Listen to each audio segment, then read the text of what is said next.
If this story interested you, don't forget to subscribe to our channel and tell us which city you're watching us from. We continue. The morning dawned grey over London, and Mary Ann Oliver watched from the bus window, the streets still wet from the previous night's rain. At 38, her face bore the marks of someone who had worked more than she should to support 2 children alone. Her brown eyes, which once sparkled with youthful dreams, now reflected a mixture of weariness and determination.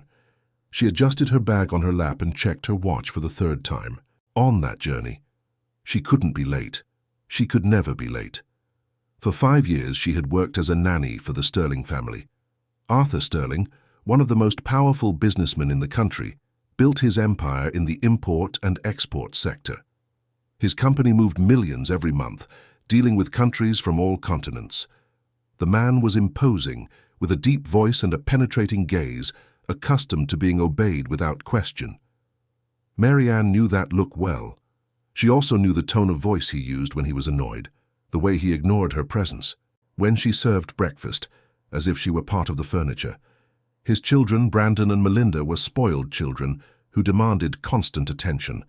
Brandon was 10 and lived glued to his video game, shouting when he lost.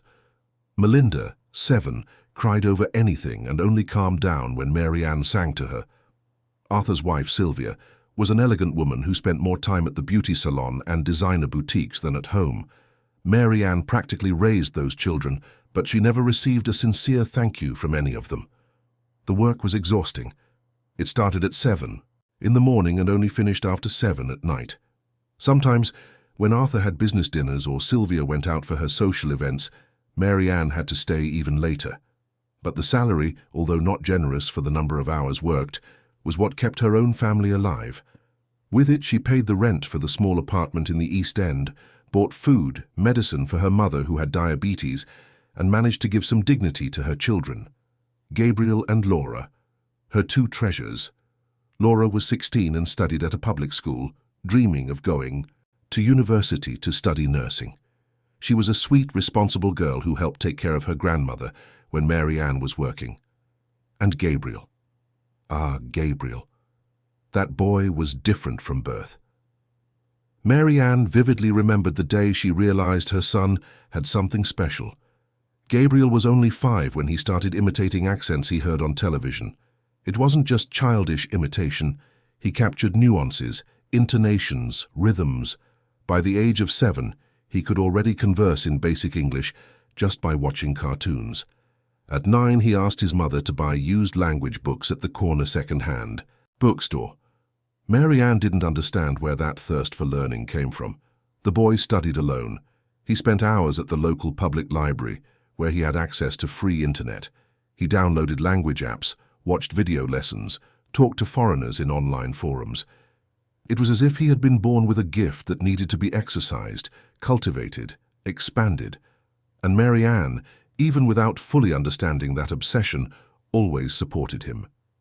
She spent the little she had to buy notebooks, pens, used headphones, because she knew that education was the only way for her children to escape. The poverty she herself had never managed to overcome. Now at 14, Gabriel mastered 9 languages. 9: English, Spanish, French, German, Italian, Russian, Mandarin, Japanese, and Arabic. Mary Ann couldn't comprehend how her son learned all that without ever stepping foot in a private school, without expensive lessons, without international travel. But Gabriel had certificates, official proficiency certificates in each of those languages, earned in exams he took with scholarships or in free programs offered by universities and cultural institutes. The boy was thin, with dark skin inherited from his father who left before Laura was even born, curly hair, always disheveled, and an intense gaze that seemed to see beyond what people showed. He didn't speak much, but when he did, it was always something relevant. He had a maturity that sometimes frightened Mary Ann. He seemed to carry an entire world inside that head. That morning, however, Mary Ann was nervous for a specific reason. Gabriel's school was on recess for building renovations, and her mother, who normally looked after the grandchildren during the day, had gone to spend a week at her sister's house in the countryside. Laura was on a school trip. Mary Ann tried everything. Not to take Gabriel to work, but she had no other option. She called some friends, but they were all busy. She tried to convince Gabriel to stay home alone, but he was underage, and she didn't feel safe leaving him alone all day. So, for the first time in 5 years, Mary Ann would take her son to the Sterling's house. She had a fear she couldn't fully explain. It wasn't fear of Gabriel misbehaving. The boy was polite, quiet, no trouble. It was fear that Arthur Sterling would see her son, see where she came from, see poverty she tried to hide behind clean uniforms and a professional demeanor. Mary Ann knew the businessman silently despised her. She knew that, to him, she was just another domestic worker, replaceable, invisible. And now her son would be there. Her brilliant, genius, extraordinary son, but also her poor, dark-skinned son from the deprived inner-city area. Mary Ann knew Arthur wouldn't see the genius. He would only see his origin. Gabriel was sitting beside her on the bus, his worn backpack on his lap. Inside, he carried some books and the proficiency certificates he had earned. He never left without those documents. They were his proof of worth, his passport to a different future. The boy looked out the window in silence, watching the city wake up. He didn't seem nervous. He never seemed nervous. Mary Ann, on the other hand, felt her stomach churn. When they arrived at the luxury condominium in Kensington, Mary Ann took a deep breath before passing through the gate. The security guard knew her and greeted her with a nod, but frowned when he saw Gabriel. She quickly explained that he was her son and that she needed to bring him just for that day. The man made a call to confirm with the house and, after a few tense minutes, granted them entry. The elevator ascended to the penthouse. Gabriel observed everything with silent curiosity. He had never been in such a luxurious place. The mirrored walls, the marble floor, the smell of expensive perfume in the air. It was a completely different world from the 2-bedroom apartment where he slept on a mattress on the floor next to his sister. The apartment door opened and they entered. Mary Ann quietly asked Gabriel to be quiet, not to touch anything, not to draw attention. The boy nodded. She led him to the utility area where there was a small table and some chairs. There he could stay while she worked. The hours passed slowly. Gabriel took a book from his backpack and began to read. It was a text in Russian about the history of Slavic literature. He had already read that book 3 times, but always found new details. Mary Ann came and went, bringing sandwiches and juice for her son, checking if he was okay. The boy reassured her with a smile. Everything was fine. He knew how to be quiet. Around 3 in the afternoon, Arthur Sterling arrived home. Mary Ann heard his deep voice echoing down the corridor. He was accompanied by 2 men in suits, apparently partners or important clients. They were talking about a negotiation with an Arab company. Mary Ann understood from the conversation that it was a multi-million-pound contract, something that could significantly expand Arthur's business. She served coffee in the living room, keeping her eyes down as she always did. The men didn't even look at her. They continued talking about contractual clauses, payment terms, import logistics. Mary Ann returned to the kitchen and breathed a sigh of relief. Only a few hours left before she could leave. But then Brandon came running through the house looking for something. The boy opened the utility room door and stopped, surprised to see Gabriel sitting there. The two stared at each other for a moment. Brandon was 10, blonde with light eyes, wearing designer clothes and imported trainers. Gabriel was 14, dark-skinned, wearing a faded t-shirt and worn trainers. Mary Ann quickly appeared, trying to get her son out of there. But Brandon had already started shouting, calling his father. Arthur appeared at the kitchen door, with an irritated expression. His eyes moved from Brandon to Gabriel and then to Mary Ann. "What's going on here, Mary Ann?" he asked in a controlled but icy voice. Mary Ann felt her legs tremble. She explained quickly, stumbling over her words, apologizing repeatedly. She said it was just for that day, that she had no one to leave her son with, that he wasn't bothering anyone, that he would stay quiet. Arthur looked at Gabriel with evident disdain. The boy stood up, facing the businessman without lowering his eyes. That gesture, that upright posture, that firm gaze, irritated Arthur even more. He wasn't used to being stared at, especially not by a poor boy. "Your son shouldn't be here, Mary Ann," Arthur said coldly. "This is a family home, not a children's storage facility." The words fell like stones. Mary Ann felt tears burn in her eyes, but she swallowed her sobs. She apologized again, said it would never happen again, that she would take her son away immediately if necessary. Brandon, always spoiled and cruel when he had an audience, decided to add fuel to the fire. He pointed to the books in Gabriel's backpack and laughed. "Look, Dad, he brought books. He must be pretending he knows how to read." One of Arthur's partners, who had been following the scene with morbid curiosity, laughed along. The other remained silent, clearly uncomfortable with the situation. Gabriel did not respond to Brandon's provocation. He just kept looking at Arthur. Mary Ann held her son's arm, trying to pull him out of there, but Gabriel stood firm. Arthur turned to leave, dismissing the matter, but then Gabriel spoke. His voice was calm, clear, without a trace of nervousness or anger. "I speak 9 languages." The silence that followed was absolute. Arthur stopped in the middle of the corridor. Brandon stopped laughing. Even the partner who had been laughing became quiet. Everyone turned to look at the boy. Arthur slowly returned, a sneer forming on his lips. He crossed his arms and tilted his head, as if listening to a particularly absurd joke. "You speak 9 languages," he repeated, and then let out a loud, scandalous laugh that echoed through the apartment. The partners laughed along, more to please their boss than because they genuinely found it funny. Mary Ann pulled Gabriel harder, desperately whispering for him to be quiet, to apologize, not to make things worse. But Gabriel didn't move, he didn't look away. Arthur approached the boy, still laughing, but now with a dangerous glint in his eyes. He bent down slightly to be at Gabriel's height and spoke in a voice full of venom. "Boy, you live in a deprived community. Your mother is a nanny, you probably go to a public school that barely has teachers, and you want me to believe you speak 9 languages? I, who own an international company, who travel the world, who went to university in another country, I speak 3 languages. 3. And I can barely get by in French. But you, a kid from an inner-city area, speak 9? Do you know how ridiculous that is?" The words were like whips. Mary Ann was crying now, holding her son's arm, silently begging him to stop, to bow, to accept the humiliation and preserve her job. But Gabriel remained firm.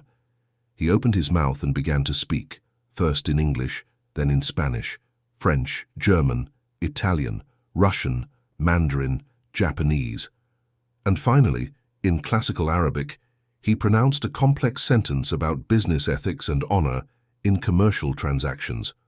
The pronunciation was perfect, the intonation impeccable. Arthur's smile disappeared, not all at once. It faded gradually, like a melting candle. The partners exchanged glances, surprised. Brandon's jaw dropped. Mary Ann released her son's arm and put her hands to her face, torn between pride and terror. Arthur tried to regain control of the situation. His voice came out louder than he intended, revealing nervousness. "Anyone can memorize phrases," he said sharply.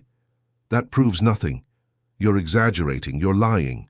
Children like to invent stories to get attention. I don't know what your mother taught you, but lies don't get you far." Gabriel, still calm, took his backpack off his back. He slowly unzipped it and began to pull out documents, one by one. Proficiency certificates, advanced English from Cambridge, Spanish from the Cervantes Institute, French from the Alliance Française, Delhi Italian, Goethe German, TOEFL Russian, HSK Mandarin, JLPT Japanese, and finally, certification in classical Arabic from a renowned Middle Eastern university, obtained through a free online course. He placed the papers on the kitchen table, one next to the other in an organized row, all stamped, all signed, all validated by internationally recognized institutions. Arthur approached the table with suspicion. He picked up the first certificate, examined it closely, then the second, the third. He desperately searched for any flaw, any evidence of falsification. But the more he read, the more his expression changed. Arrogance gave way to confusion. Confusion began to turn into something he never expected to feel in front of a 14-year-old boy from a deprived inner-city area. Respect. But Arthur Sterling was not a man to admit he was wrong easily. He threw the certificates back on the table with a brusque gesture and crossed his arms again. "Certificates can be bought," he said, but his voice no longer had such conviction.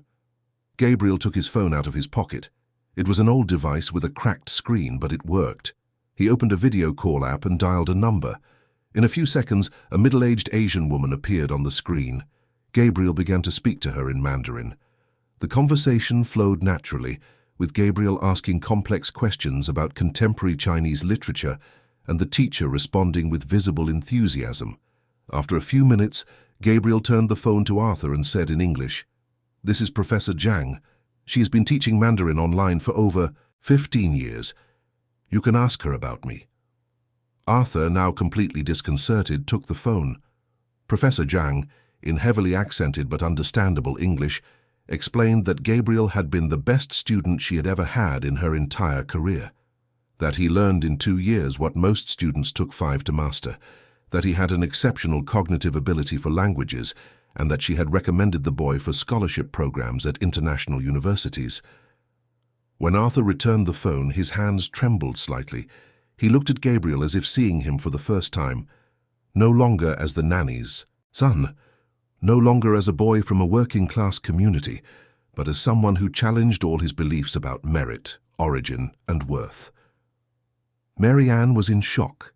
She had never seen all those certificates together. She knew her son was dedicated, but she didn't have a real sense of what Gabriel had achieved. Tears of pride streamed down her face as she watched her son confront her boss with a dignity she herself had never managed to have. One of Arthur's partners, the one who had remained silent throughout the scene, approached Gabriel with a respectful expression. He was an older man with grey hair and a gentle gaze. "Young man, this is extraordinary," he said. "I've been working in international trade for 30 years, and I know executives educated at elite universities who don't speak half the languages you master." "How did you manage to learn all this?" Gabriel replied with simplicity. "Public library, free internet, video lessons, apps, and a lot of dedication. When you truly want something, you find a way." Arthur was still processing everything. His mind worked quickly, trying to fit that reality into his convictions. How was it possible? How did a boy, without resources, without private school, without travel, without expensive tutors, achieve something that he himself, with all the privileges in the world, could not? The answer was simple, but too painful for Arthur to accept. Talent cannot be bought. Dedication is not inherited. Intelligence does not come with a surname or a noble address. Brandon, who had started everything with his cruel provocation, was now hiding behind his father, unsure how to react. Mary Ann was still crying, but now her tears were mixed. Pride and fear, admiration and terror, because she knew that this display of competence could have 2 consequences. Either Arthur would respect her son, or he would fire her immediately out of wounded pride. The silence in the kitchen was heavy. Gabriel carefully put the certificates back in his backpack, organizing each one in its place. He put his phone in his pocket. He adjusted his backpack on his back, and he waited. Arthur finally spoke, but his voice was different, lower, less confident. "You corrected errors," he said, not as a question, but as a statement. Gabriel nodded. "In the negotiation with the Arab company, I heard the conversation earlier.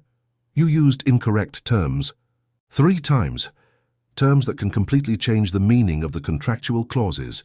If you sign it as it is, you will lose money. A lot of money." The 2 partners exchanged alarmed glances. Arthur felt cold sweat trickle down his neck. That negotiation was worth tens of millions. If there were linguistic errors, the entire structure of the contract could collapse. "Can you identify the errors?" Arthur asked, and now there was no longer any sneer in his voice. Only urgency. Gabriel could have taken revenge at that moment. He could have refused, turned his back, let the arrogant businessman suffer the consequences of his ignorance. But he didn't, because Gabriel was not driven by revenge. He was driven by justice, and justice is not the same as revenge. "I can," he replied, "but first, I need to talk about something else." And it was then that Gabriel took the small digital recorder from his backpack. The small digital recorder rested in Gabriel's palm, as if it were a bomb about to explode. It was a simple, cheap device, one of those that can be bought in any electronics store for less than £50. But at that moment, Under the afternoon light streaming through the window of the luxurious penthouse, that object seemed to have the power to change everything. Arthur Sterling looked at the recorder and then at the boy. His eyebrows furrowed in an expression that mixed confusion and irritation. He hadn't fully understood what was happening yet, but an ancient instinct, the same instinct that warned him about traps in risky businesses, began to sound like a distant alarm in his mind. "What is that, Gabriel?" Arthur asked, using the boy's name for the first time. His voice still carried authority, but there was a crack in it, an almost imperceptible tremor that betrayed nervousness. Gabriel did not answer immediately. His fingers pressed the play button, and the office was filled with voices. The first voice was Arthur's. The second was one of the men present there, the dark-haired partner named Richard. It was a conversation that had taken place about 3 months ago, during a business lunch right there in the penthouse. Mary Ann remembered that day. She had served the meal while the men discussed business strategies, but what came out of the recorder was not a business discussion. It was something much worse. Arthur's voice echoed with frightening clarity. "I would never hire people like that for important positions, Richard. You know how it is. They don't have proper education. They don't have the right demeanor. Imagine putting someone like that to represent my company in an international meeting. It would be a disaster. They might be good for basic services, but nothing beyond that.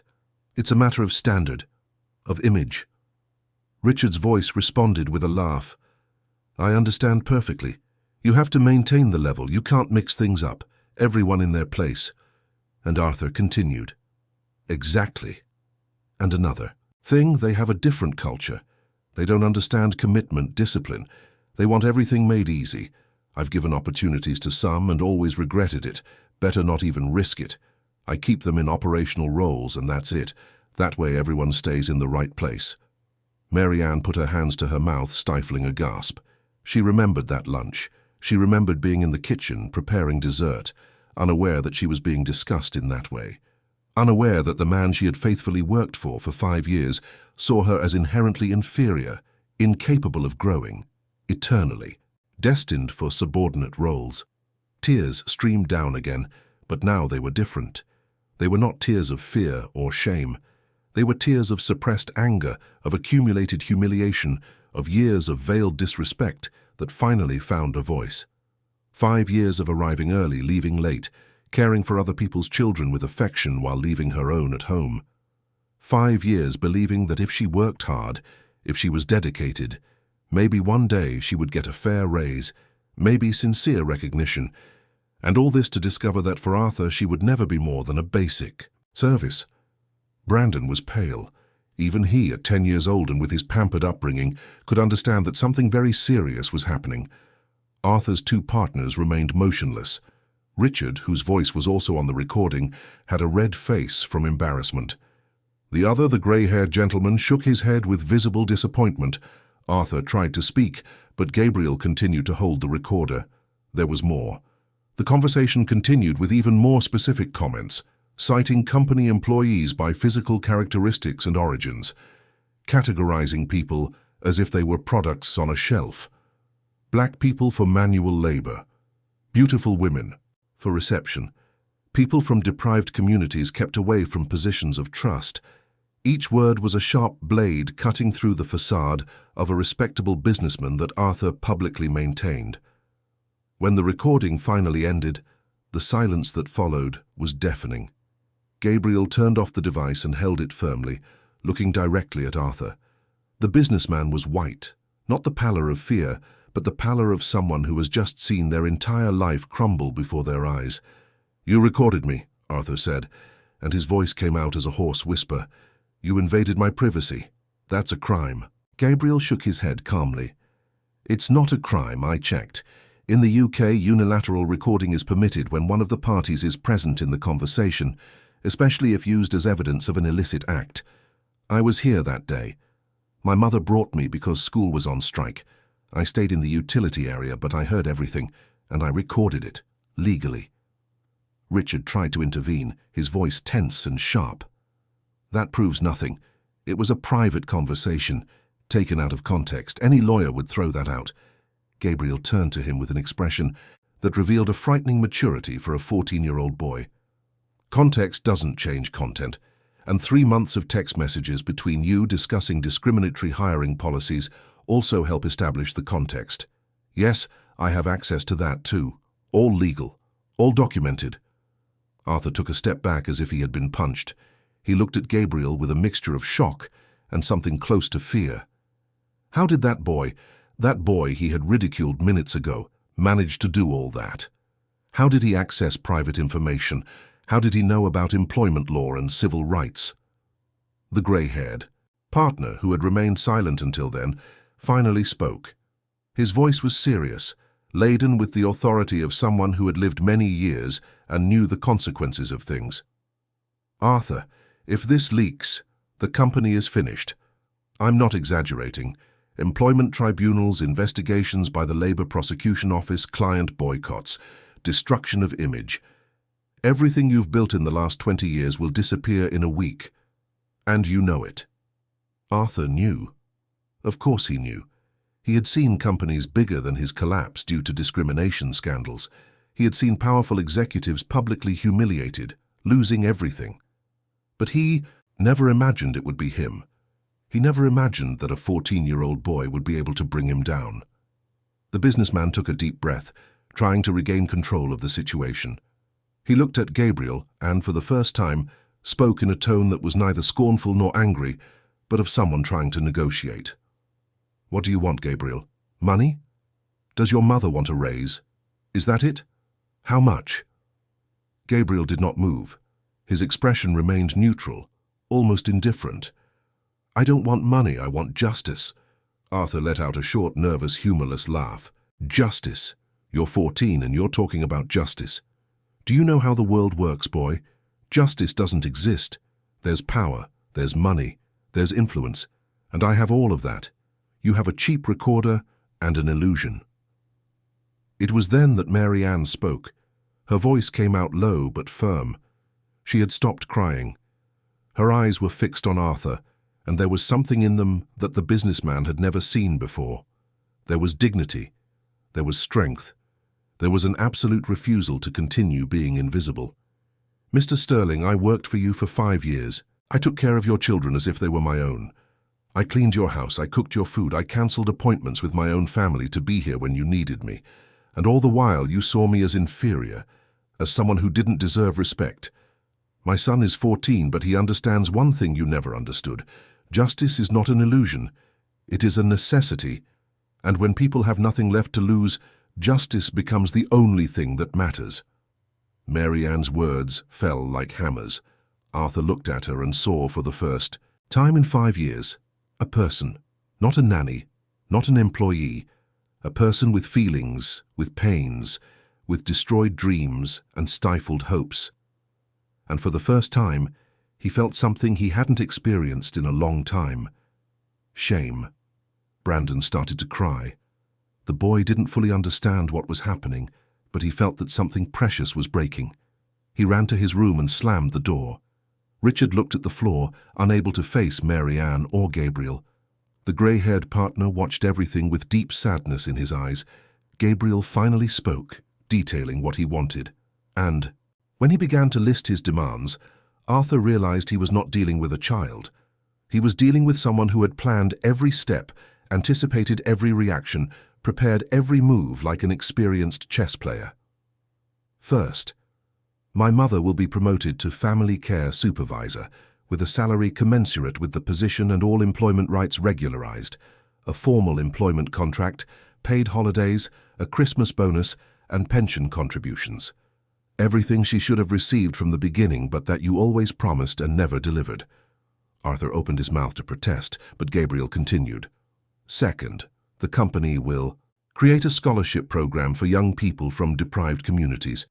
Not symbolic scholarships, real scholarships covering school fees, materials, transport, and food.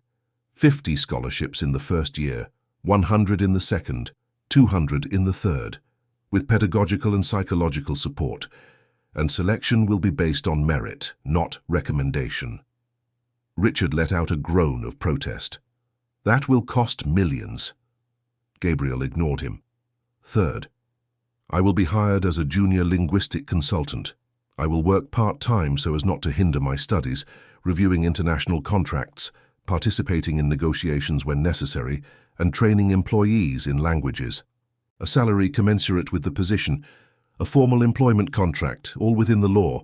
Arthur finally found his voice, although it came out sharper than he intended. You are underage. You cannot be hired like that. Gabriel smiled for the first time, but it was a sad smile without joy. Yes, I can, as a junior apprentice, under the Apprenticeships, Skills, Children and Learning Act. Large companies are obliged to hire a percentage of junior apprentices. Your company is below the quota. I checked, and linguistic consulting fits perfectly into the program. Once again, Mr. Sterling, all legal, all within the law. The businessman ran his hand over his face, feeling cold sweat.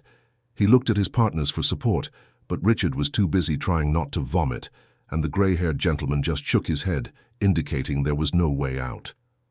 And if I refuse? Arthur asked, already knowing the answer. Gabriel took 2 more small recorders from his backpack and placed them on the table. Then these 3 copies of the recording, plus all the documentary evidence I've gathered, will go to the Labour Prosecution Office, to the press, and to every major client of your company. In 24 hours, you will be the most hated businessman in the United Kingdom. In 48 hours, you will have lost half your contracts. In a week, you will be facing lawsuits that will drain your fortune until nothing is left. Silence returned. But it was a different silence. It was the silence of someone who had just lost a battle they didn't even know they were fighting. Arthur looked at Gabriel and saw not an enemy, but a mirror that reflected everything he had become, everything he had lost along the way in pursuit of power and money, humanity, empathy, justice. The grey-haired partner approached Gabriel and extended his hand. The boy shook it firmly. My name is Frederick, the man said. I've been a minority partner in this company for 15 years, and I must say that in all that time, I've never seen anyone negotiate with such intelligence and preparation. You would make an excellent lawyer or diplomat, or both. Gabriel thanked him with a nod. Frederick turned to Arthur and spoke seriously. Accept his conditions. It's not blackmail, it's correction. It's an opportunity to do what's right before being forced to. And honestly, Arthur, you should have done this a long time ago. Arthur still tried to resist. His pride, that armor he had built over decades of business success, refused to yield. But then he looked at Mary Ann. He saw the dry tears on her face. He saw her upright posture, her dignity wounded but not broken. And something inside him, something small and long forgotten, began to crack. He remembered when he was 14. He remembered his mother washing clothes for others to support the family after his father abandoned them all. He remembered going hungry, wearing donated clothes, being looked at with contempt for being poor. He remembered the day he swore he would never be poor again, never be despised again, never be invisible again. But somewhere along the way, he had become exactly what he hated. He became the oppressor, the man who looked down with contempt, the man who took dignity from others to inflate his own. Arthur sat heavily in a chair. He ran his hands through his hair, and for the first time in many years, he looked old, tired, lost. All right, he said, and his voice came out defeated. I accept all the conditions. Gabriel showed no triumph. He didn't smile. He didn't celebrate. He just took another document from his backpack. It was a contract, printed, organized, with all clauses detailed. Arthur took the paper and began to read. And as he read, his expression changed from surprise to disbelief, and finally to a kind of reluctant respect. Every point was there, every one of Gabriel's demands transformed into a legally valid contractual clause. There was space for signatures, for witnesses, for a date. There were even penalties if Arthur tried to reverse any of the changes. The document was perfect, professional, irrefutable. So you prepared this yourself? Arthur asked, genuinely impressed. I had help from an employment lawyer. He provides free services at the legal clinic of the public university where he's doing his master's. He reviewed everything 3 times. It's all correct, all enforceable. Richard finally spoke, his voice still trembling. "Arthur, think carefully. You are being coerced." Frederick responded before Arthur could speak. "He is being confronted with the consequences of his own actions. It's not coercion, it's responsibility. Sign it, Arthur, and be grateful that this boy has enough maturity to offer a way out instead of just destroying everything." Arthur picked up the pen. His hands trembled slightly. He signed. Frederick signed as a witness. Gabriel signed as an interested party. Mary Ann, still in shock, signed as a direct beneficiary of some of the clauses. When everyone finished, Gabriel put the original document in a sealed envelope and handed it to Frederick. "Please keep this. I know you are an honorable man. I trust you will ensure the agreement is fulfilled." Frederick accepted the envelope with solemnity. He looked at Gabriel with something close to admiration. "You have something that most adults have lost along the way. You have principles. And more importantly, you have the courage to fight for them. Never lose that, boy." Gabriel just nodded. He was tired, not physically, but emotionally exhausted. All of this had been planned for months, from the day he heard Arthur saying those terrible things and decided to record them. Since then, he had studied employment law, consulted lawyers, prepared every document, anticipated every objection, all for that moment. Mary Ann hugged her son. She held him tight, as if to protect him from a world she knew to be cruel and unjust. Gabriel returned the embrace and whispered in her ear, "It's over, Mum. You don't have to bow to anyone anymore." And Mary Ann, who had spent so many years swallowing humiliations, accepting disrespect, smiling when she wanted to cry, finally allowed the tears to come. It wasn't tears of sadness. It was tears of liberation. Arthur watched mother and son embrace and felt something he hadn't felt in a long time. He felt he had lost something essential, something that money could not buy back. He had lost his own humanity, and a 14-year-old boy had just shown him how much it cost. Richard quickly said goodbye, clearly wanting to leave as soon as possible. Frederick stayed a little longer, talking to Gabriel about the next steps, about how to implement the scholarship program, about logistics and timeline. The boy answered all questions with clarity and confidence. He had thought of everything. When Frederick finally left, only Arthur, Mary Ann, and Gabriel remained in the office. The afternoon was already fading outside, and the city lights were beginning to turn on. Brandon remained in his room, and no one went to call him. He needed to process what he had seen. Arthur broke the silence, and his voice was different now. It no longer had the arrogance of before. It no longer had the automatic contempt. It had only weariness and perhaps a small beginning of genuine shame.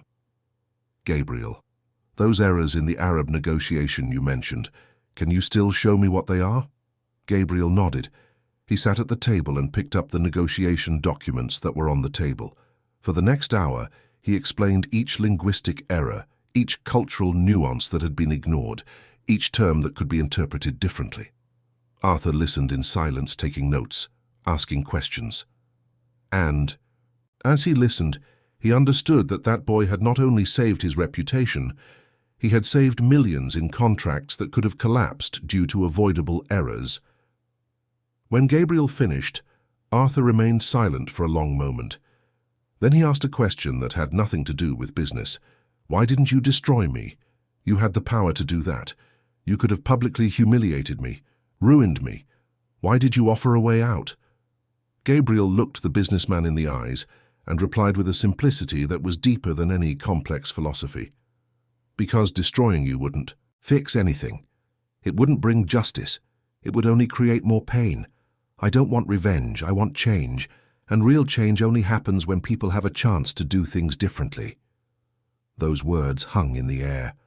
Arthur absorbed them slowly, letting them penetrate the armor of cynicism and pride he had built over the years. And for the first time in decades, he felt something he no longer knew he was capable of feeling. Hope of being a better person. The following 3 months brought a transformation no one could have predicted. The luxurious penthouse in Kensington remained the same, with its expensive furniture and glass windows offering a privileged view of the city. But what was happening within those walls was completely different. Mary Ann woke up every morning, still not fully believing in the new reality.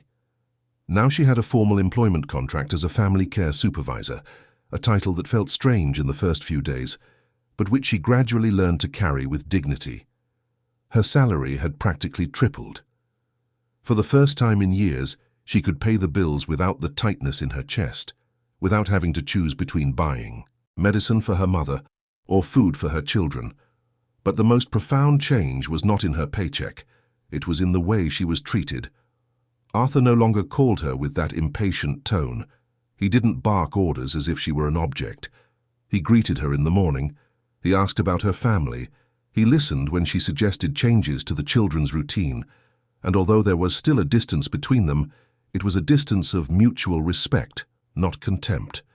Sylvia, Arthur's wife, took longer to accept the changes.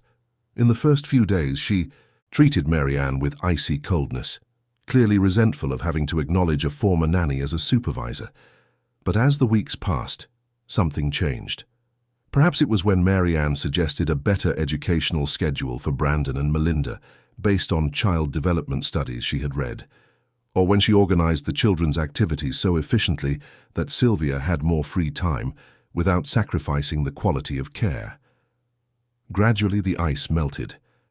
They didn't become friends, but they developed a healthy professional relationship based on competence and results. Brandon and Melinda also changed. At first, Brandon was confused and ashamed by what he had witnessed that day. He had seen his father confronted, humiliated, forced to acknowledge mistakes. For a 10-year-old boy accustomed to seeing his father as an all-powerful figure, that was shocking. But over time, Brandon began to observe Gabriel with curiosity. The boy who was 4 years older than him and spoke 9 languages. The boy who had the courage to confront a billionaire. One day, Brandon asked Gabriel to teach him Mandarin. Gabriel accepted. The lessons took place twice a week after Brandon's school. At first it was just fulfilling an obligation, but gradually a strange friendship began to form. Brandon discovered that learning was interesting when someone taught with patience, and Gabriel discovered that Brandon was not just a spoiled boy. He was a child who had never been taught about empathy or effort, because everything had always come too easily to him. Melinda, in turn, became attached to Gabriel in an almost touching way. She followed him around the house, asking him to tell stories in other languages, asking questions about distant countries. Gabriel had infinite patience with the girl. He told stories from Chinese mythology in Mandarin, translated Russian songs, explained why Arabic was read from right to left. Melinda absorbed everything with eyes shining with fascination, but the biggest transformation was happening with Arthur. In the first few days after signing the contract, the businessman became reclusive. He cancelled meetings, avoided social events, spent hours locked in his office. Frederick, the grey-haired partner, visited him regularly, talking at length about social responsibility, about legacy, about the kind of man Arthur wanted to be remembered as. It was Frederick who suggested that Arthur visit the community where Mary Ann and Gabriel lived. At first, Arthur categorically refused. The idea of entering an inner-city area filled him with prejudices and fears he didn't even know he had. But Frederick insisted, "If you really want to change, you need to understand where these people come from. You need to see with your own eyes the reality you have always ignored." And so on a Saturday morning, Arthur Sterling, billionaire businessman, entered for the first time the East End community where Mary Ann raised her children. He was accompanied by Frederick and Gabriel, who served as a guide. Mary Ann preferred not to go. That was a moment Arthur needed to experience without her present. Arthur had never been to a place like that. The narrow alleys, the small houses side by side, the constant noise, the smell of food mixed with sewage, children running barefoot, women washing clothes in basins, men returning from work with uniforms dirty with paint or grease. It was a world he always knew existed, but which he kept distant, as if it were something in another country. Gabriel took Arthur to the community library. It was a small space, set up in a room provided by the Residents' Association. It had some shelves with donated books, old but functional, computers and tables where children and teenagers studied. It was there that Gabriel learned 9 languages, there in that tiny space with slow internet and books worn by use. Arthur sat in one of the plastic chairs and observed in silence. There was a girl of about 12 reading aloud to a group of younger children. A 16-year-old teenager helped another with a maths lesson, An elderly lady used the computer for the first time with the patient help of a young volunteer. There was order there, there was hope, there was dignity. One of the library coordinators, a man of about 50 named Mr. Jenkins, recognized Gabriel and greeted him with enthusiasm. "Gabriel, my boy, long time no see. I heard you're working now, is that true?" Mr. Jenkins was a retired teacher who dedicated his days to keeping that library running with minimal resources. Gabriel introduced Arthur simply as a businessman interested in social projects. He did not mention the real reason for the visit. Mr. Jenkins showed them the entire library, proudly talking about each achievement. The donated books they managed to collect, the 3 computers that a community technician repaired for free, the partnership with a university that sent interns to give free tutoring lessons. "And what do you need?" Arthur asked, and it was the first time his voice sounded genuinely interested, without condescension. Mr. Jenkins gave a humorless laugh. "Ah, sir, we need everything. More books, more computers, better internet, school supplies. But mainly we need young people to believe that studying is worthwhile. Many give up because they don't see a future. They work from an early age to help at home. They stop studying at the first difficulty. It's a daily battle to convince them that education is a way out." Arthur remained silent. He looked around again and for the first time truly saw. He saw potential wasted due to lack of opportunity. He saw intelligence stifled by necessity. He saw dreams indefinitely postponed because survival came first. When they left the library, Arthur walked through the alleys in silence. Gabriel said nothing. He just accompanied him. Frederick followed behind, observing the transformation happening on his friend's face. At one point, a woman stopped Gabriel in the street. It was Mrs. Connie, Mary Ann's neighbor. She hugged the boy affectionately and asked about his mother, about Laura, about his studies. Gabriel replied with the respect he always had for his elders. Mrs. Connie then noticed Arthur and Frederick, both completely out of place in that setting with their expensive clothes. "Are they your friends, Gabriel?" she asked with visible suspicion. "They are," Gabriel replied simply. "They're getting to know the community." Mrs. Connie examined them from head to toe and then let out a laugh. "Then take them to really get to know it. Take them to Mrs. Mary's house. She makes the best acarajé in the city.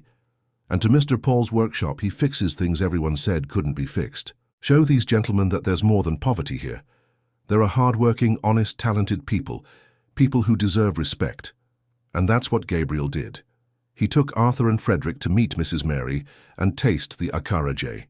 He took them to Mr. Paul's workshop, a 60-year-old man who repaired everything from refrigerators to mobile phones, all self-taught, without ever having taken a technical course. He took them to Mrs. Teresa's small shop, who sold homemade sweets and supported 5 grandchildren with that work. He introduced Pastor Raymond, who ran a youth rehabilitation project. He showed them the sports court, where football training took place on weekends, coordinated by volunteers from the community itself. With each person he met, Arthur understood a little more. He understood that he had spent his entire life looking at these people as statistics, as social problems, as something distant and abstract, never as individuals with stories, dreams, talents, and dignity. When they returned to the penthouse, it was already late afternoon. Arthur entered the house in silence, went straight to his office, and stayed alone for hours. Sylvia tried to talk to him, but he asked to be left alone. He needed to process everything he had seen. That night, Arthur couldn't sleep. He stayed on the balcony looking at the city lights, thinking about how many stories like Gabriel's existed there, how many wasted talents, how many intelligences stifled, how many mothers like Mary Ann working to exhaustion for inadequate wages, and how many businessmen like him sitting in luxurious penthouses, perpetuating that system. The following Monday, Arthur called an extraordinary meeting with the entire company board. In the room were Frederick, Richard, and 5 other directors. Arthur entered with a folder full of documents and placed it on the table. "We are going to implement structural changes in the company," he announced without preamble. "And I'm not asking for opinions, I'm informing you."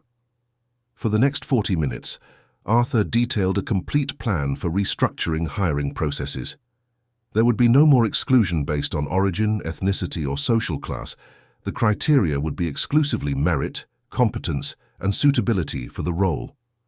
He announced the creation of the scholarship program that Gabriel had demanded, but went further. They would not just be school scholarships, there would be professional mentoring, paid internships within the company itself, and a commitment to effective hiring of the best students after graduation. Richard tried to argue about costs, about risk, about maintaining the company's standard. Arthur cut him off with a coldness that startled everyone. Our company's standard, Richard, was leading us to a discrimination scandal. Our company's standard was illegal, immoral, and unsustainable. If you can't see that, perhaps you're no longer suitable for your role here. Richard paled. He had never seen Arthur speak like that. He had never seen the businessman defend something with such conviction that wasn't profit or business expansion. Frederick observed everything with a discreet smile. That was the Arthur he had known 30 years ago, when they were both young entrepreneurs starting from scratch. A man who believed in justice, in real merit, in doing what was right. That Arthur had been lost somewhere along the way. But perhaps he was returning. Meanwhile, Gabriel began his routine as a junior linguistic consultant. He worked 3 afternoons a week after school. His office was small but functional, with a modern computer and all necessary materials. His first official task was to review all active international contracts of the company. He found errors in 7 contracts, errors that, if not corrected, could cost the company about £15 million in fines and indemnities. Arthur turned white when he read Gabriel's report. 15 million. 15 million that could have been lost due to carelessness, due to arrogance, due to thinking they mastered languages they actually didn't. Gabriel not only identified the errors, he suggested corrections, drafted contractual addendums, and even contacted representatives of the foreign companies directly to negotiate the changes. He did everything in perfect English, Mandarin, or Arabic, depending on the case. The executives on the other side were impressed. "Who is this new consultant? Where did you find him?" "He is exceptional." And Arthur, who at first had signed Gabriel's contract under duress, now understood that he had not just hired a consultant. He had hired someone who was worth 10 times the salary he received. Gabriel's transformation was also visible. The thin boy in worn clothes now wore appropriate attire for the corporate environment, bought with his first salary. But he did not change his essence. He remained polite, humble, dedicated. He continued to frequent the community library on weekends, now as a volunteer, teaching languages to other children. He remained the same Gabriel, only now with opportunities commensurate with his talent. Mary Ann observed her son with a mixture of pride and concern. Pride for what he had achieved, concern because she knew that the corporate world was cruel, and that Gabriel, despite all his intelligence, was still a child in many respects. She talked to him every night, making sure he was well, that he was not being exploited, that his rights were being respected. But Gabriel reassured his mother. He was fine. For the first time in his life, he was using his talents for something beyond survival. He was building something, he was making a difference. And above all, he was proving that origin does not determine destiny. The scholarship program began 3 months after the agreement. The announcement was made in public schools, residents' associations, churches, and community libraries. The criteria were clear: academic merit, commitment, and financial need. It didn't matter where the person lived, what their skin color was, or who their parents were. What mattered was what they could do and how much they were willing to strive. More than 1,000 young people applied for the first 50 places. Gabriel participated in the selection process, along with a team of psychologists and educators hired specifically for this. They didn't just choose the best students, they chose those who showed potential, even if their grades weren't perfect. They chose those who had fire in their eyes, those who wanted more. The scholarship award ceremony was moving. It took place in the company's auditorium, decorated for the occasion.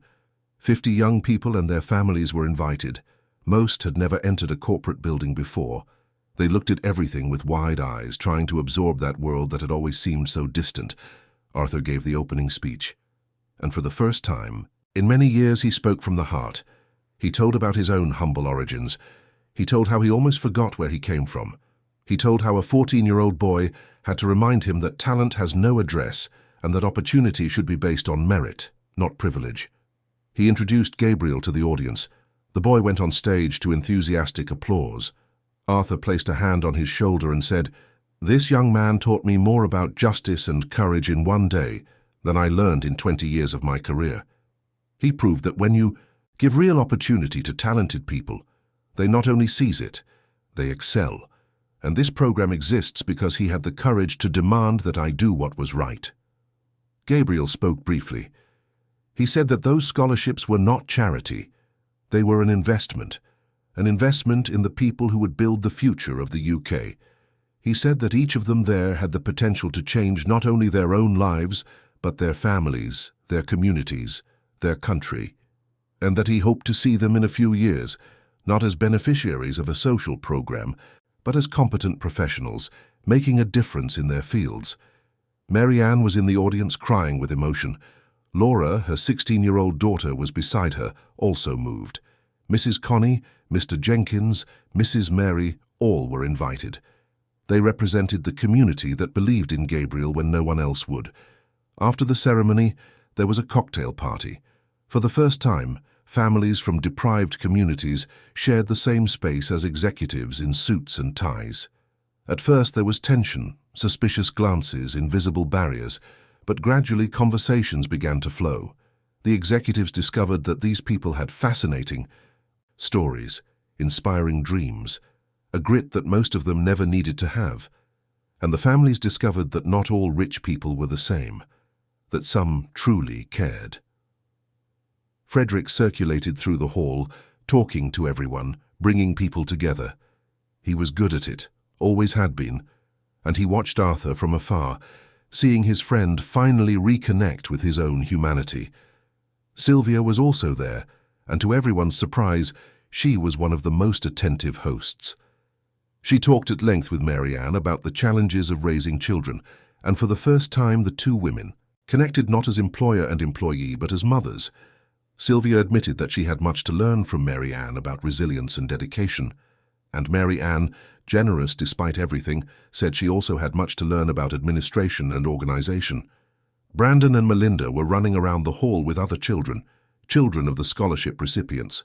For the first time, they played with children who were not from the same social class. And they discovered that laughing, playing, and having fun did not depend on how much money their parents had. When the night ended and everyone left, Arthur stood alone in the empty hall. He looked around at the unoccupied chairs, at the forgotten juice glasses on the tables, at the balloons still clinging to the ceiling, and he felt something he hadn't felt in a long time. He felt he had done something significant, something greater than closing a £1 million contract, something that truly mattered. And for the first time in many years, Arthur Sterling slept in peace. 6 months after that day that changed everything, Gabriel was sitting in a meeting room on the 23rd floor of the corporate building, surrounded by executives who were triple his age and had decades of experience in international business. He wore a simple but elegant suit bought by Marianne with part of his first salary. His curly hair was carefully combed, but it was his eyes that drew attention, that intense, mature gaze beyond his now 15 years, which seemed to see through words to reach real intentions. The negotiation was with a company from the United Arab Emirates. It was an import contract for electronic components worth £42 million. Arthur was at the head of the table, but he had made it clear before the meeting began that Gabriel would have full autonomy to conduct the simultaneous translation and to intervene if he perceived any linguistic or cultural problems. The Arab representatives arrived punctually. They were 3 middle-aged men wearing traditional attire, led by a businessman named Khalil Al-Mansour. They formally greeted Arthur and then noticed Gabriel. There was an exchange of glances between them, clearly surprised to see someone so young in a negotiation of that magnitude. Khalil addressed Gabriel in Arabic, testing him. "Are you the translator? You seem very young to be here." Gabriel replied in impeccable classical Arabic with the correct accent and appropriate formality. "I am 15 years old, Mr. Al-Mansour, but I have mastered Arabic for 4 years. It will be an honor to serve as a bridge between our cultures in this negotiation.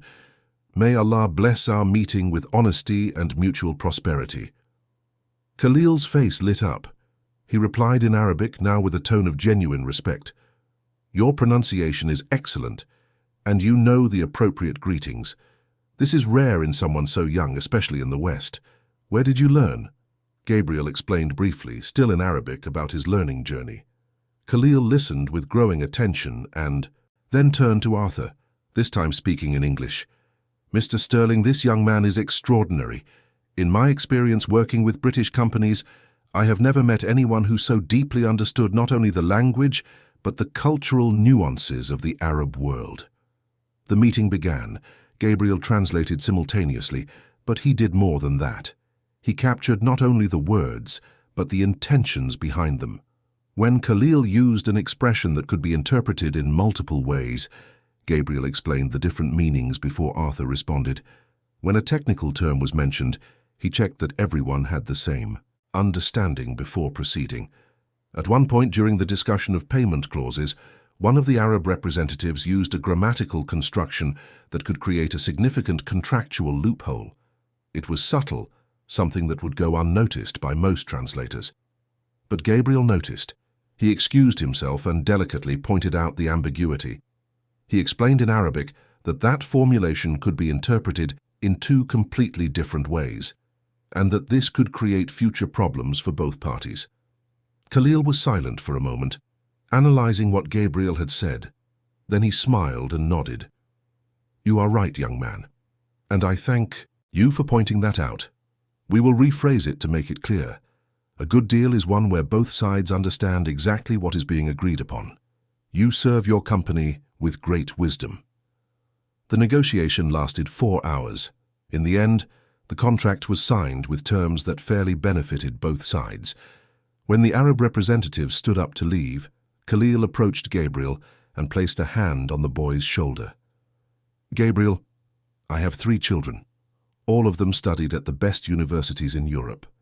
None of them have the maturity and competence you demonstrated here today. Your future is bright.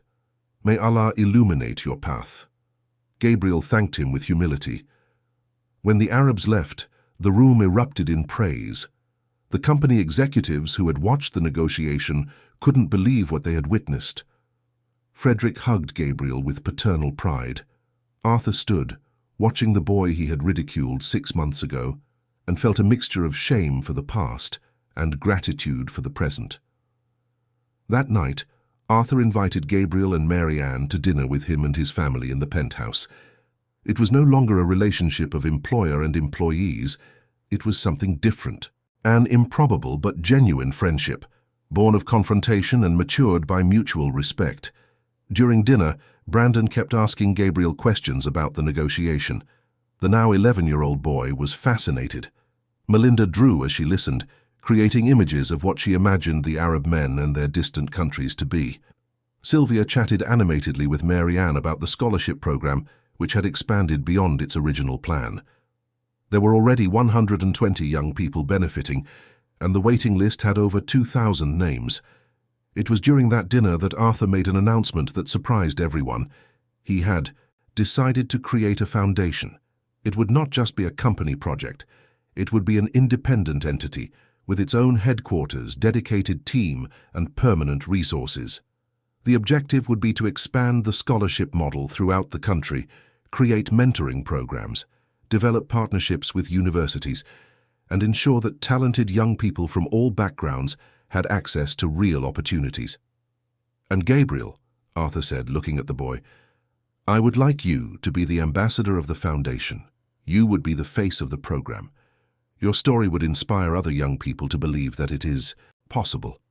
Gabriel remained silent for a long moment.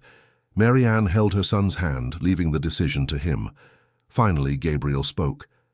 I accept, but with one condition. The foundation cannot just have my face. It needs to have the face of all young people who are seizing their opportunities. I am not special. I am just someone who was lucky enough to have a mother who always believed in me and access to a public library. There are thousands of Gabriels out there. The foundation needs to find them and give them what was given to me, a chance to prove their worth. Arthur agreed. And at that moment, They sealed not only an agreement, but a long-term commitment to social transformation. 2 weeks later, something unexpected happened. An investigative journalist named Julia Mason was researching stories about corporate changes in the UK. She had heard rumours about significant transformations at Arthur Sterling's company and decided to investigate. Julia was known for her serious work and commitment to social issues. She had won awards for reports on inequality and injustice. She secured an interview with Arthur under the pretext of talking about the scholarship program. But during the conversation, she realized there was something deeper there. Arthur didn't speak like businessmen usually do when they undertake social projects to improve their image. He spoke with genuine conviction, with real emotion. There was a story there. Julia felt it. She began to investigate. She talked to company employees. She visited the community where Marianne and Gabriel lived. She spoke with Mr. Jenkins at the library, with Mrs. Connie, with the scholarship recipients of the program. And gradually the complete story emerged. The story of a boy who confronted a billionaire. The story of transformation, justice, and courage. Julia asked for an interview with Gabriel. Marianne was hesitant, worried about her son's exposure. But Gabriel, after careful thought, accepted. If the story helps other young people to believe they can change their realities, then it's worth telling, he told his mother. The interview lasted 3 hours. Gabriel told everything. How he learned the languages, the day in the penthouse, the humiliation, the decision to record the discriminatory conversations, the confrontation, the negotiation, the transformation that followed. He showed the certificates, explained his study methodology, spoke about the importance of the public library. Julia also interviewed Arthur. And to the journalist's surprise, the businessman did not try to hide anything. He admitted his prejudices. He admitted the discrimination. He admitted that he was confronted and forced to change. But he also spoke about how that forced change transformed into genuine change, how he rediscovered values he had lost, how a 15-year-old boy taught him more about leadership and justice than any executive course. The report was published on a Sunday, occupying 8 pages of the country's most respected weekly magazine. The title was "The Boy Who Spoke 9 Languages and Changed a Billionaire." The article featured photos of Gabriel in the community library, of Marianne in her new position, of Arthur visiting the community, of the scholarship recipients receiving their certificates. The repercussion was immediate and massive. The magazine sold out on newsstands in a matter of hours. The website crashed with the volume of accesses. Social media exploded with comments. The story touched something deep in the country. In a time of so much inequality, so much cynicism, so much hopelessness, that story offered something rare. Real hope. Concrete proof that transformation was possible. Gabriel woke up on Monday and discovered he was famous. His phone wouldn't stop, receiving messages, journalists asking for interviews, television programs wanting to invite him, universities offering full scholarships, companies wanting to hire him. It was overwhelming. Marianne, frightened by the extent of the exposure, wanted to protect her son. But Gabriel, with his characteristic maturity, managed the situation. He accepted only 3 interviews, one for an educational television program, another for a podcast about education, and a third for a popular Sunday program, because he wanted his story to reach the simplest homes, where other young people like him lived. In each interview, Gabriel repeated the same message. It wasn't about him. It was about opportunity. It was about a country that wasted talent due to prejudice and inequality. It was about the urgent need to build bridges between potential and opportunity. And it was about courage. Courage to confront injustice. Courage to demand respect. Courage to believe that you are worth more than the place where you were born. The interviews with Arthur were also impactful. He did not try to portray himself as a hero. He admitted that he was forced to change, but that he was grateful for it every day. He spoke about how financial success had blinded him to fundamental human issues, how he had become exactly the kind of person he despised when he was young and poor. The story spread beyond the UK. International newspapers reproduced it. Gabriel received invitations to speak at education conferences in other countries. An American university offered him a full scholarship to attend high school there, with all expenses paid. But Gabriel refused. "My place is here," he said in the television interview. "Here is where I can make the most difference. If I leave, it would just be another story of someone who managed to escape. I don't want to escape, I want to change. And change happens by staying, facing, building." Those words inspired thousands of young people. Letters began to arrive, emails, messages on social media, young people from all over the country telling their own stories of struggle, asking for advice, sharing dreams. Gabriel tried to respond as much as he could, but he soon realized he needed help. It was then that the idea arose for the Foundation's website to have an online mentoring section. Young people could register and would be connected with volunteer mentors, successful professionals who would dedicate a few hours, a month to guide, advise, inspire. The response was surprising. More than 5,000 professionals offered themselves as volunteer mentors in the first week. The scholarship program had to expand again. Companies from all over the country contacted them, wanting to create similar programs. Arthur generously shared all the methodology, all the processes, all the learnings. He had understood that this was not about competition or exclusivity. It was about movement, about creating a wave of transformation. Frederick became president of the foundation. He retired from the company to dedicate himself fully to the project. He said that in his 65 years he had made a lot of money, but now he wanted to make a real difference. Under his leadership, the foundation grew rapidly, always maintaining its fundamental principles: real merit, fair opportunity, serious follow-up. 3 months after the report, Gabriel participated in an event at the community library where everything began. It was a tribute. Mr. Jenkins, with tears in his eyes, handed Gabriel a plaque. It was not an expensive or sophisticated plaque. It was made of recycled wood with the words hand-engraved: "Gabriel Oliver, our pride, our example, our hope." There were hundreds of people there: community residents, scholarship recipients of the program, journalists, and Arthur with his family. Brandon and Melinda were in the front row, applauding enthusiastically. Sylvia's eyes were moist, and Arthur, the man who 6 months ago ridiculed that boy, now applauded him, standing with genuine respect and deep gratitude. Gabriel spoke briefly. He thanked Mr. Jenkins for keeping that space running, despite all the difficulties. He thanked Mrs. Connie for always believing in him. He thanked the neighbors who formed a support network for his family, and he especially thanked his mother, Mary Ann, who was crying copiously in the front row next to Laura. "Mum, you washed clothes, cleaned houses, cared for other people's children, worked to exhaustion, all to give me and Laura an education. You never gave up. You never stopped believing.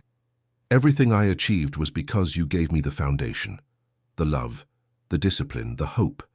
This plaque is not mine. It's yours." Mary Ann went up to the small makeshift stage and hugged her son. And in that embrace was contained the entire journey, all the suffering, all the struggle, all the victory. The entire community applauded, many crying, because they saw in that scene the redemption of all mothers who work hard to give their children a better future. Arthur watched from afar and remembered the day he almost destroyed all of that, the day he laughed at that boy, the day he humiliated him, the day he himself was humiliated by the truth, and he was grateful. Grateful that Gabriel had the courage to confront him, grateful for being forced to see, because that confrontation saved him. It saved his humanity. It saved his legacy. After the event, while people chatted and mingled, Gabriel found a moment to be alone with Arthur. The two moved away a little, standing near the bookshelves where Gabriel had spent so many hours studying. "Mr. Sterling," Gabriel said, looking at the books, "I never properly thanked you." Arthur looked at him surprised. "Thank me? For what?" "Because you could have destroyed me. You could have used all your power to crush me. You could have fired my mother and ruined my family. But you didn't do that. You chose to change, and that choice changed not only you, but hundreds of lives. That deserves recognition." Arthur was silent for a long moment. Then he placed his hand on Gabriel's shoulder. Boy, I didn't choose to change, I was forced to change, and that's the truth. But what I learned is that sometimes we need to be forced to see what we are blind to. You gave me something no amount of money could buy. You gave me a second chance to be a decent man. And for that I am the one who thanks you." The two embraced. And in that embrace, all the barriers that separated a billionaire from a boy from a working-class community disappeared. There they were just two human beings who had something fundamental. That transformation is possible, that people can change, that justice can prevail, and that courage and intelligence, when combined, can move mountains. The following months brought more changes. Laura, Gabriel's sister, managed to pass the entrance exam for nursing at a public university. She was one of the scholarship recipients of the program and had had access to preparatory courses that were previously inaccessible. On the day of the result, the entire house celebrated. Mary Ann cried with pride seeing her two children building futures she never imagined possible. Brandon, inspired by Gabriel, began to study seriously. His grades improved dramatically. He wasn't a genius like Gabriel, but he discovered that when he truly applied himself, he was capable of much more than he imagined, and more importantly, he began to treat people with respect, regardless of origin. Melinda developed an interest in languages and spent hours asking Gabriel to teach her words in different languages. Richard, the partner who participated in the recorded discriminatory conversations, resigned. He was not forced. It was his choice. He could no longer look at himself in the mirror after the story came to light. He moved to another city and, according to reports, was trying to rebuild his life away from the spotlight. Arthur's company became a benchmark in corporate social responsibility. Other companies visited to learn about the scholarship program, about inclusive hiring processes, about how to create real opportunities for people from all backgrounds. Arthur gave lectures, participated in panels, shared his story of transformation. He never hid the truth. He always admitted that he was confronted, forced to change, and he always emphasized that this was the most important part of the story, that genuine change often begins with uncomfortable confrontation, that real growth happens when we are forced to step out of our comfort zone and face inconvenient truths about ourselves. 1 year after that day that changed everything, the Foundation organized an annual event. It was a celebration of the scholarship recipients, an accountability to society, and a renewal of commitments. The event took place in a convention center with over 1,000 people present. Gabriel, now 16, was on stage alongside 10 other scholarship recipients. Each told their story. Stories of overcoming, of obstacles conquered, of dreams realized. There was the girl who wanted to be a doctor and was now in her first year of medicine. The young man who dreamed of being an engineer and had secured an internship at a multinational. The young woman who wanted to be a teacher and was giving volunteer lessons in her own community. When it was Gabriel's turn to speak, the silence in the auditorium was absolute. He didn't speak about himself, he spoke about all of them, about what those young people represented, about how every story there was proof that talent exists everywhere, just waiting for opportunity. He then did something unexpected. He called Arthur to the stage. The businessman went up, clearly surprised. Gabriel took the microphone and spoke. "This man humiliated me. He ridiculed me. He doubted me based only on my origin, and I could have hated him for that. I could have used the power I had to destroy him. But I learned something important. Hatred builds nothing. Revenge changes nothing. What builds and changes is justice combined with compassion.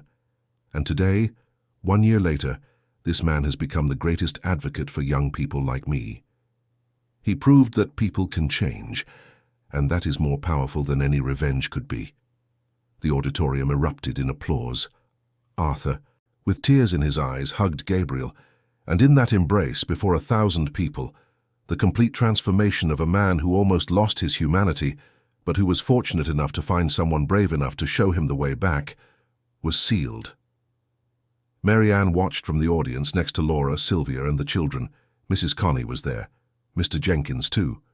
Frederick applauded standing, and all of them knew they were witnessing something rare. They were seeing real proof that transformation is possible. When the event ended and the lights came on, People did not leave immediately. They stayed talking, exchanging contacts, creating networks. Scholarship recipients talked to businessmen. Community residents talked to executives. Barriers dissolved. Bridges were built. Gabriel found a quiet corner and observed it all. He thought about the journey.